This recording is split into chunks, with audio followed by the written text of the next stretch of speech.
What's going on, guys? Jackson here from Vendetta Sports Media, and thanks for watching this episode of our 2022 NBA offseason guide for all of the NBA teams. If you guys enjoyed today's video, make sure to leave a like and subscribe to the channel, and go ahead and hit the notification bell so you can be notified whenever a new episode drops.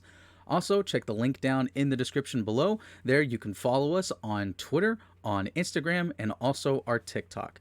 Again, thank you guys so much for watching. Hope you enjoy the video. In this episode, we will be talking about the New Orleans Pelicans. I don't think enough people are talking about how deadly the Pelicans could be next season.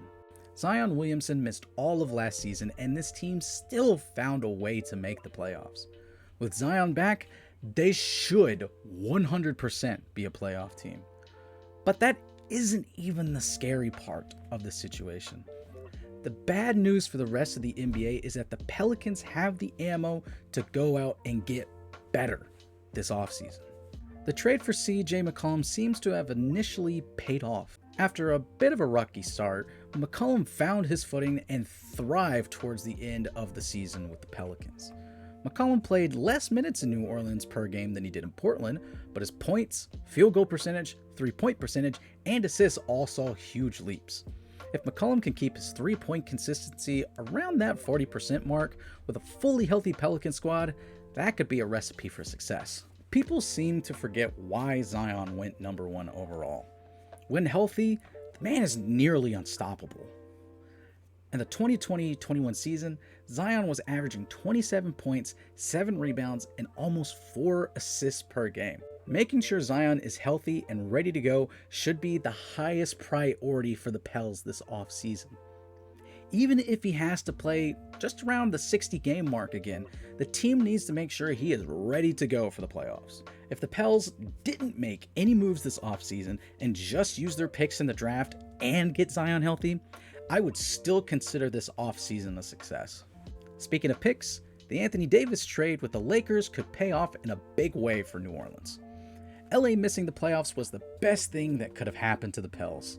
Had LA gotten even in as the 8th seed, the pick would have fallen out of the lottery and would have gone to Memphis as part of the Valanciunas and Adams trade.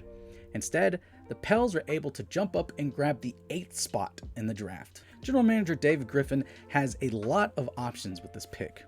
They could go after a wing or two guard to plug into key rotational minutes, or the pick can be used to lure a team into trading away a solidified player to the Pels. Whichever Griffin chooses, as long as he doesn't royally screw it up, we'll make this team better. If Griffin goes the route of a trade, what players could New Orleans land? This is where things get really scary. Essentially, every free agent / disgruntled player could be in play. I'm a huge Miles Turner fan, and I think he should be target number one for the Pels. Turner can stretch the floor better than Valanciunas, and better spacing allows Zion to do his thing down in the post. Turner is also consistently either leading or at bare minimum top 5 in blocks every season. Imagine pairing him with Zion. How in the world are opponents going to even score at the rim? Other big names that could potentially be involved would be a sign-in trade for Zach LaVine and, hear me out on this, Donovan Mitchell. Now, I fully believe that Rudy Gobert would be the one that is traded if Mitchell handed down an ultimatum to the Jazz. But what if he decides he's done with Utah? It would cost a lot, probably including CJ, but the age gap and offensive ability of Mitchell, and LaVine to that matter, outweigh what McCollum brings to the team down the line. Other potential options could be going to the Mavs for Jalen Brunson or getting Tyus Jones from the Grizzlies.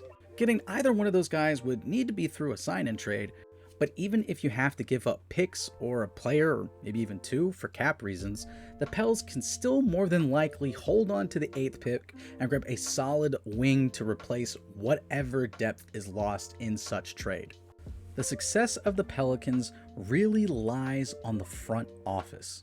Griffin has made both good and bad decisions in his time in New Orleans. Pels fans just need him to make good decisions this offseason, and I will reiterate that he should have an easy job this summer, and it would take a massive collapse of his brain cells to mess this one up. So send this warning to the rest of the NBA.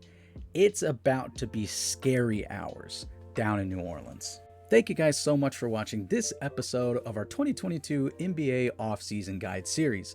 If you guys are enjoying the videos, make sure to leave a like and subscribe to the channel. And if you do subscribe to the channel, then go ahead and hit the notification bell so you can be notified whenever a new episode in the series drops.